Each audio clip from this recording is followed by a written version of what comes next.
प्यारे बच्चों, देखिए आगे है पॉइंट सेंट्रल बैंक। ठीक है, द सेंट्रल बैंक। इंडिया में सेंट्रल बैंक कौन सा है? आरबीआई है, जिसकी फुल फॉर्म है रिजर्व बैंक ऑफ इंडिया। ठीक है, कहता है it is the apex bank responsible for controlling the entire banking system of a country. ये क्या होता है? एपेक्स मतलब सबसे बड़ी बॉडी होती है हमारी बैंकिंग सिस्टम की, और यही रिस्पॉन्सिबल होता है पूरे बैंकिंग सिस्टम को कंट्रोल करने में देश के अंदर। ठीक है, in case of under development economies it is instrumental in the process of growth. जैसे जो अविकसित देश होते हैं उनके लिए ये इंस्ट्रूमेंट होता है, किसका इंस्ट्रूमेंट होता है? प्रोसेस ऑफ ग्रोथ के लिए, मतलब उनकी वृद्धि के विकास के लिए क्या करता है आरबीआई? मदद करता है। कैसे इंस्ट्रूमेंट यूज करता है? इंस्ट्रूमेंट का यूज किया जाता है। It is the sole agency, ये अकेली एजेंसी होती है of not issuing in the country, जो कि क्या करता है? नॉट इशूइंग का काम करता है देश के अंदर। आप जानते हैं कि it serve as a banker to the government, ये सरकार के बैंक के रूप में काम करता है। And control the supply of money in the country, और क्या करता है? देश के अंदर मनी सप्लाई को क्या करता है? कंट्रोल करता है। मैंने मनी सप्लाई के बारे में बता चुका हूँ क्या होता है money supply. In India reserve bank, in England bank of England, Bharat में क्या है? रिजर्व बैंक ऑफ इंडिया है, इंग्लैंड में बैंक ऑफ इंग्लैंड है। And in America federal bank banking system, ठीक है, ऑपरेट द सेंट्रल बैंक। ये तीनों देश में अलग अलग नाम से जाना जाता है। Although the first central bank in the world was set up in 1668 in Sweden. 1668 में स्वीडन में जो पहला सेंट्रल बैंक था वो स्थापित किया गया था। Effective central bank came into, जो मतलब असरदार थे बैंक सिस्टम जो आया वो 1694 से आया था। कहाँ पर? जो bank of England, establishment of bank of England, जब बैंक ऑफ इंग्लैंड स्थापित हुआ था ना रिजर्व बैंक के रूप में, तो वहाँ से बेसिकली जो सेंट्रल बैंक है वो नज़र आया था, तो इसका काम वाम अच्छे से काम करना शुरू तब किया था। Reserve bank of India was establish in 1935, reserve bank of India को प्रस्तावित किया गया था 1935 में। ध्यान रखना, एक नंबर में आया था भाई, पहला सेंट्रल बैंक कहाँ था? स्वीडन में था। और फॉर्म में कब आए अच्छे से? ये जो बैंक ऑफ इंग्लैंड को देखकर आए थे। ठीक है, भारत में आरबीआई की स्थापना कब हुई थी? 1935 में। ठीक है, याद रखिए। डेफिनेशन दे रखी है, सैमुअलसन ने दी है, डिकॉक ने दी है। ठीक है, आप देख लेना अच्छे से ना, पढ़ लेना। आगे देखिए, difference between central bank and commercial bank. ठीक है, देखिए सेंट्रल बैंक कमर्शियल बैंक में बहुत आसान डिफरेंस है, मैं आपको फिर कराता हूँ बहुत अच्छे से। देखिए क्या है, कह रहा है public welfare is the main motive of central bank. जब सेंट्रल बैंक गवर्नमेंट है तो गवर्नमेंट का मेन मोटिव क्या होता है? Public welfare. जबकि कमर्शियल बैंक, कमर्शियल जैसे नाम से ही पता चल रहा है, इनका मेन मोटिव क्या होता है? Earn profit. ठीक है, तो आप सीधा सीधा लिखना, सेंट्रल बैंक का मोटिव क्या होता है? Social welfare. और कमर्शियल बैंक का मोटिव क्या होता है? Earning profit. दूसरा है central bank has no direct dealing to the public. भाई हमारे जो अकाउंट हैं वो सेंट्रल बैंक में थोड़े होते हैं, वो तो कमर्शियल बैंक में होते हैं ना। तो सेंट्रल बैंक आम जनता से डायरेक्ट डीलिंग नहीं करता है, पीपल लोगों से। ठीक है, जनरल पब्लिक से डायरेक्ट डीलिंग नहीं करता, जबकि कमर्शियल बैंक क्या करता है? डायरेक्ट डीलिंग करता है हमसे। ठीक है, central bank is the state on instrument. Central bank हमेशा क्या होगा? सरकारी होगा या खुद सरकार होगा। जबकि कमर्शियल बैंक है वो सरकारी भी हो सकते हैं और क्या हो सकते हैं भैया? प्राइवेट भी हो सकते हैं। Central bank has the monopoly, monopoly होता है एक अधिकार, अकेले का अधिकार। मैं करा चुका हूँ पिछली बुक में। Central bank has the monopoly of note issue. Central bank का काम अकेला अधिकार होता है नोट इशू करने का। जबकि कमर्शियल बैंक क्या करते हैं? Can not issue note. Central bank note issue नहीं कर सकते।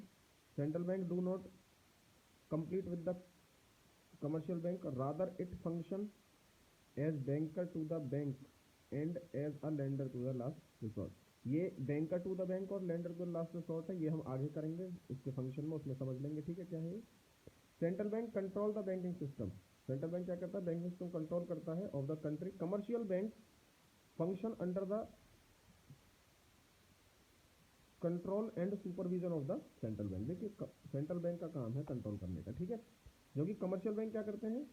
उसके कहने से कंट्रोल में काम करते हैं। ठीक है, अगर उसने कोई ऑथोरिटी दी है, जैसे कि मान लो मैं किसी बच्चे को पावर दे दूं कि भाई तेरा काम है क्लास कंट्रोल करने का, तो मेरी पावर के बाद उसे पावर मिली है। ठीक है, ऐसे पहले तो पावर सेंट्रल बैंक के पास है, वो चाहे तो कमर्शियल किसी भी एक बैंक को, जैसे एसबीआई को कंट्रोल करने का काम दे दे, भाई तेरे को संभालने इस एरिया के बैंक सारे। ठीक है, जैसे मॉनिटर क्लास का मॉनिटर टीचर कहने संभालता है। ठीक है भैया, आगे है central bank is the custodian of foreign exchange. देखिए जितनी भी देश में फॉरेन एक्सचेंज है वो सारी किसके पास होती है? Central bank. सेंट्रल बैंक इसका कस्टोडियन मतलब एक तरह से रखवाला होता है। जबकि commercial bank depend on the approval of the central bank in matter of foreign exchange business. जो सेंट्रल बैंक होते हैं, सॉरी जो कमर्शियल बैंक होते हैं, वो सेंट्रल बैंक के कहने के बाद, ठीक है, फॉरेन एक्सचेंज को कंट्रोल करने में उसकी हेल्प करते हैं। ठीक है, central bank is the banker of commercial bank, central bank खुद कमर्शियल बैंकर का बैंक होता है। कमर्शियल बैंक में आम जनता के खाते होते हैं और सेंट्रल बैंक में कमर्शियल बैंक के खाते होते हैं। दोबारा सुनिए, सेंट्रल बैंक में कमर्शियल बैंक के खाते होते हैं और कमर्शियल बैंक में आम जनता के हमारे खाते होते हैं, ठीक है। और इनको एक मतलब पर्टिकुलर परसेंटेज कमर्शियल बैंक को किसके पास भेजनी होती है, सेंट्रल बैंक के पास भेजनी होती है, उसके बारे में बात करेंगे बाद में, ठीक है। तो ये कुछ पॉइंट्स हैं, इनमें आसानी से आप डिफरेंस कर सकते हो, ठीक है। आगे देखते हैं फंक्शन ऑफ सेंट्रल बैंक। सबसे पहला फंक्शन क्या है इसका, इशूइंग नोट। इजी है। In modern time central bank alone has the exclusive right to issuing note in every country of the world। पूरी दुनिया में कोई भी ऐसा देश नहीं है जहां पर नोट इशू करने का काम सेंट्रल बैंक का ना हो। दैट मीन्स ये एक मोनोपोली है इसके पास और इसी को एक अकेला ही अधिकार होता है, सिंगल राइट है इसके पास, ये मोनोपोली है। ये क्या करता है, सेंट्रल बैंक नोट इशू करता है हर देश में, ठीक है। इजी है, लिख दोगे। दूसरा है बैंकर टू द गवर्नमेंट। ये सरकार का बैंक होता है। Central bank at as a banker agent and financial advisor to the government. Central bank जो होता है क्या होता है, सरकार का बैंक होता है, फाइनेंशियल एडवाइजर होता है, एजेंट होता है किसका, सरकार का, ठीक है। As a banker to the government it keep the account of all government bank and manage government treasury. Treasury मतलब होता है खजाना, ठीक है। सेंट्रल बैंक का काम क्या होता है, हर एक सरकार का खाता अपने पास रखना होता है, ठीक है। गवर्नमेंट के जो ट्रेजर हैं, खजाने हैं, उनकी सुरक्षा करने का काम किसका होता है, सेंट्रल बैंक का होता है, ठीक है। पढ़ लोगे इसको, इजी है। उसके बाद है बैंकर्स बैंक। जितने भी बैंक हैं सबका बैंक कौन सा होता है, सेंट्रल बैंक। हम मान के चलिए मेरा बैंक है, मेरा खाता एसबीआई में है, तो मेरा बैंक एसबीआई है। एसबीआई खुद एक बैंक है। एसबीआई बैंक का बैंक कौन सा है, एसबीआई बैंक का बैंक है सेंट्रल बैंक, ठीक है। तो बैंकर्स बैंक होता है वो। कह रहा it perform the function of bankers of all the bank in the country. हर एक बैंक का बैंक एसबीआई आरबीआई होता है, हर एक बैंक का बैंक। इसका मतलब हर एक बैंक का खाता, जितने भी कमर्शियल बैंक हैं उन बैंक का खाता, हर एक का खाता कहाँ होता है, सेंट्रल बैंक में होता है, आरबीआई में होता है, ठीक है। Central bank has almost the same relation with all the banks as a commercial bank has with its customers. Central bank का काम वही होता है जैसे कि और बैंक का काम और बैंकों का अकाउंट हमारे साथ होता है तो हम उसके कस्टमर होते हैं, ऐसे ही सेंट्रल बैंक के कस्टमर कौन होते हैं, और बाकी बैंक होते हैं, ठीक है। हो जाएगा, आसान से पढ़ लेना। सुपरविजन ऑफ द बैंक, ठीक है। ये क्या करता है भाई, जब अकेला मोनोपोली इसकी राइट है हर एक बैंक पर, तो ये सुपरविजन करता है उनका। सुपरविजन मतलब देखभाल करता है, कहीं कोई बैंक आम जनता के साथ धोखा तो नहीं कर रहा है, ज़्यादा उसने वो तो नहीं कर रखे है, क्या रेट ऑफ इंटरेस्ट ज़्यादा नहीं कर रखा है, या कोई बैंक धोखा तो नहीं दे रहा है किसी कस्टमर को ग्राहक के साथ, ठीक है। तो ये सब चीज़ें कह रहा है। As a bankers bank the central bank also supervise the commercial bank. Bank क्या करता है, ये एक तरह से इनका बाप कह सकते हैं, इनका मालिक होता है, और ये सुपरविजन करता है हर एक कमर्शियल बैंक का। The supervision of commercial bank rules to licensing of the commercial bank. बैंकों को लाइसेंस देने का काम। Expansion of the commercial bank in term of their, expansion मतलब बढ़ाना, ठीक है। क्या कह रहा है, expansion of the commercial bank in term of their branches across different part of country and abroad. ये क्या करता है, बैंकों की जो अलग अलग ब्रांच खोल रहा है उनको अथॉरिटी देता है कि तो कितनी ब्रांच खोल सकते हो देश के अंदर या विदेश में, ठीक है। ये सब चीज़ें का काम कौन करता है, बैंक, आरबीआई करता है। Merger of different bank and liquidation of the bank. Merger मतलब किसी बैंक का दूसरे बैंक में विलय करना, या उसको लिक्विडेशन मतलब बैंक का खत्म होता है उसकी संपत्तियों का एक तरह से कीमत लगाना, या उस बैंक को बचाना एक तरह से, ठीक है। ये सब काम भी कौन करता है, आरबीआई करता है। Lender of the last resort, देखिए कोई भी कहीं भी किसी को कहीं से भी लोन ना मिलता हो तो सबसे लास्ट में किसके पास जाता है, वो आरबीआई के पास जाता है, ठीक है। इसी को होता है lender of the last resort. कह रहा था central bank also act as lender of the last resort for the other bank of the country। करा it means that if a commercial bank fail to get financial accommodation from anywhere, अगर मान लो किसी commercial bank को कहीं से भी पैसा नहीं मिलता है, नाम जनता दे दी है उसको, ना कोई और उसका बैंक वहाँ साथी बैंक मदद कर रहा है, तो लास्ट में it approaches the central bank as the last resource. सबसे लास्ट में किसके पास जाएगा, आरबीआई के पास जाएगा।